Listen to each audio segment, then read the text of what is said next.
السلام علیکم دوستو، کیا حال چال ہے؟ آج ہم ایک واقعہ آپ سے شیئر کرنا چاہیں گے۔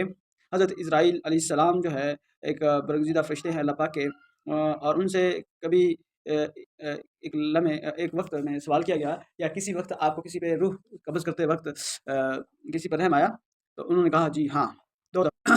تو انہوں نے ذکر کیا ہاں، ایک دفعہ ایک خاتون جو ہے حاملہ خاتون تھی اور تختے پر سوار ہوئی، کشتی ٹوٹ چکی تھی جس کی وجہ سے اس تختے پر وہ سوار ہو کر اپنے آپ کو محفوظ مقام پر لے جانا چاہ رہی تھی۔ تو اسی وقت حکم ہوا کہ اس کی ماں کی جان لے لی جائے اور بچہ جو ہے اس کی پیدائش ہو گئی۔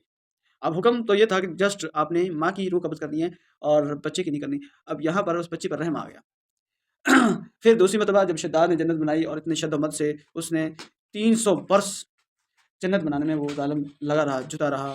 جب بن گئی، مکمل ہو گئی، اسے دیکھنے کے لیے چل پڑا اپنے لاؤ لشکر کے سمیت۔ لیکن ایسا اللہ پاک کا جب حکم ہوتا ہے اسے کوئی پیچھے نہیں ہٹ سکتا۔ ایک قدم اندر اور ایک قدم باہر پر اس کی جان نکال لی گئی۔